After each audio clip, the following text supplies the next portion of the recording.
even one guard moves, it will dishonor the Pope himself. That's what Commandant Schmid warned before the funeral began. But as the coffin of Pope Francis emerged into St. Peter's Square, one guard did move, stepping forward with something no one expected, and leaving the entire Vatican stunned. So what was hidden beneath his uniform?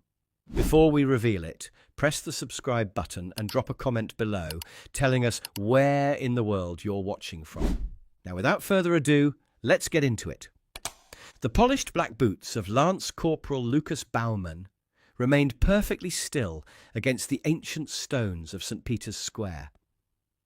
His Swiss Guard uniform, that distinctive swirl of blue, red and yellow, stood in stark contrast to the sea of mourning blacks and purples surrounding him. The morning sun caught the edge of his halberd, sending occasional flashes of light across the sombre gathering. Dawn had broken reluctantly over the Vatican that day.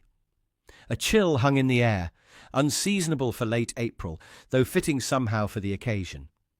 Mist clung to the cobblestones in patches, like fragments of night unwilling to surrender to morning light. As if there was, especially on this day, his discipline would not falter. Or so everyone thought. From somewhere inside the basilica, organ music began. Low, mournful notes that seemed to vibrate through the very stones. The crowd stilled. The procession was beginning. First came altar servers with candles and incense, their young faces solemn beneath the weight of tradition. Then priests in white, bishops in purple, cardinals in deep crimson. A river of colour and sacred symbolism flowing from the basilica's depths. And finally, the coffin. Simple cypress, as Francis had requested. No gold ornamentation, no elaborate carvings. Just a wooden box bearing the crucifix, carried by 8 pallbearers in black. As it emerged into daylight, Lucas felt something press against his chest, hidden beneath his uniform, a weight known only to him. Lucas Baumann had never been the type of man people noticed, except when they needed to. 6'2", broad-shouldered, with a jaw like granite, and eyes that gave away nothing. Born to a watchmaker in Lucerne, he had grown up surrounded by precision. His father's work table, covered with tiny gears and springs that measured life in careful increments, had been his first classroom. "Everything matters," his father would say, magnifying glass pressed to his eye. "The space between seconds is where craftsmanship marked. If I could clone him, I would." Only his roommate during training knew that Lucas kept a small wooden clock, his father's first creation, beside his bed. And only his roommate knew that sometimes, late at night, Lucas would wind it carefully before kneeling to pray. That morning of the funeral, though, something had shifted. As he stood before the mirror adjusting his uniform, his hands had trembled slightly. Just once. He'd stared at them, as if they belonged to someone else. Then he'd reached into his breast pocket and touched something hidden there. The letter. And in that moment, standing alone in the barracks, something softened in his eyes. A hairline crack in perfect stone. The Swiss Guard didn't just wear tradition, they embodied it. Every ceremonial step, every precise angle of the halberd, every stoic stare had been refined through centuries of service. For a papal funeral, their duty wasn't simply security, it was symbolism. They were living monuments to unwavering fidelity.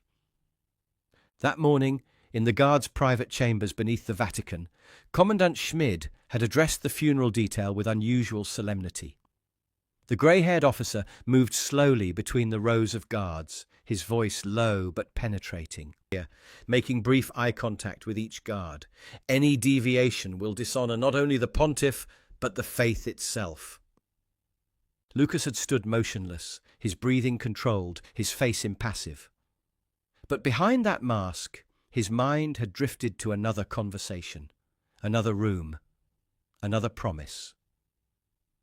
"Visual perfection," Schmid was saying now, his voice hardening. If even one guard moves, it will be the only thing the world remembers from this day." A muscle in Lucas's jaw tightened imperceptibly. Schmid stopped directly in front of him, studying him with narrowed eyes. "Something to say, bowman?" "No, sir." "Perfect, immediate, respectful."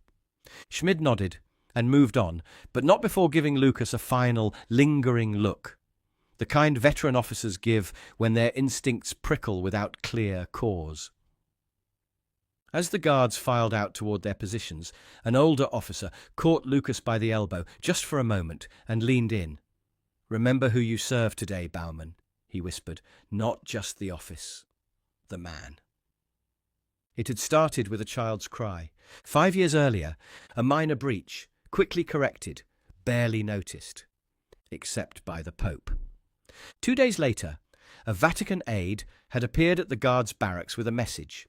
"His Holiness requests Lance Corporal Bowman's presence alone." Lucas had followed the aide through the Apostolic Palace's labyrinthine corridors to a modest study where Pope Francis sat, not behind his desk, but in a simple chair by the window. Afternoon light streamed in, catching the dust motes in the air. "Your Holiness," Lucas had said, bowing deeply. "Sit, please," Francis replied, gesturing to the chair opposite his. His voice carried the slight rasp of age, but retained its distinctive warmth. When Lucas hesitated, the Pope smiled. "It's not a suggestion, son." "You know why I asked for you?" the Pope inquired, leaning forward slightly. "No, Your Holiness." Francis nodded toward a side table where a small security monitor displayed footage, grainy but clear enough, of Lucas lifting the crying child. "You left your post." "Yes, Your Holiness, I apologize for—" Francis raised a weathered hand. "Why did you do it?" Lucas paused, choosing his words carefully. "The child was in distress." "So are many who come here," Francis countered gently. "What was different about this one?" Lucas shifted slightly. A barely perceptible. He got separated. I couldn't reach him in time. He didn't elaborate further, didn't explain the hospital visit afterward, the broken arm, the nightmares that followed. "You know what I've noticed about the Swiss Guard?" Francis asked, changing direction. "You're trained to be seen but not noticed, to stand so still that people forget you're human." He leaned back in his chair. "It's necessary, of course, but dangerous too." "Dangerous, Your Holiness?" "For the soul," Francis clarified. "To separate duty from compassion is an artificial division. God doesn't recognize it." The conversation shifted then. Francis asked about Lucas's family, his hometown, told stories of his own youth in Buenos Aires, not as pontiff to guard, but man to man. "When I was young," Francis said, "I made a mistake. I chose institutional loyalty over human need. It haunted me." He looked out the window. "Sometimes, Lucas, the holiest thing we can do is move when we're told to stand still." As their time ended, Francis rose with slight difficulty. "There's a tradition in Argentina," he said, "where we say goodbyes twice. Once for the body, once for the soul." He placed a hand briefly on Lucas's shoulder. "Remember that when the time comes." Lucas had left the study changed in ways he couldn't articulate, like a clock whose internal mechanism barely above a whisper. Lucas stopped. Ventresca had been the Pope's personal secretary for over a decade, a quiet, watchful presence in the papal apartments. "It's rather unusual," Ventresca began, glancing around as if concerned about being overheard. "But then he was an unusual man." From within his cassock, he withdrew a cream-coloured envelope sealed with the papal mark. No address, no formal insignia, just a single line in shaky handwriting on the back. "For the man who once stood guard in tears." "He wrote several letters in his final weeks," Ventresca explained. "Most to family, to close friends. This one, he was quite specific about its delivery." A pause. "He said you'd understand the timing." How did he know I would still be here? Lucas asked softly. After all these years? Ventresca's lips curved in a gentle smile.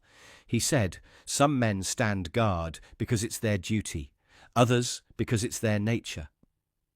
The old priest touched Lucas's arm briefly. He knew which kind you were. Conversation from years ago, about the boy in the crowd, about your brother, about rules and when to break them. Because in you, Lucas, I recognized something rare. A man who stands guard not out of duty to an institution, but out of love for what that institution should represent. Those are the guards we need most, especially when no one is watching. The world will tell you that discipline means remaining still when everything inside you says to move. Sometimes that's true, but the greatest discipline is knowing when movement serves a higher stillness. If one day you find yourself torn between the letter of tradition and its spirit, remember this: I saw you. God sees you. And perhaps that is enough. When the time comes for my final procession, I will not hear your footsteps, but I will feel them. Francisco. Lucas read it 3 times, each reading slower than the last. His hand trembled slightly, not with indecision, but with the weight of certainty. He carefully folded the letter and slipped it into the inner pocket of his uniform jacket, directly over his heart. The choir began to sing, Jesus, Remember Me, the hymn Francis had chosen years before, simple, plaintive notes rising above the square. Lucas watched the coffin's slow progression down the steps. Behind it walked the papal household. When you decided to move? No. Why not? Everyone said it was forbidden. Lucas studied the boy's open, curious face. No judgment there, no agenda, just genuine wonder. Because sometimes, he said finally, the rules are meant to protect something precious. And sometimes the most respectful thing you can do is recognize when following them would cause harm instead. The boy considered this, head tilted slightly. My father says rules are rules. Your father is mostly right, Lucas replied, but no rule is greater than the good it's meant to serve. A teacher's voice called from beyond the hedge. The boy glanced over his shoulder. I have to go. The boy took a few steps, then turned back. Did the Pope really write you a letter? Lucas allowed himself a small smile. Some things stay between friends. Even after they're gone? Especially then. As the boy hurried to rejoin his classmates, Lucas continued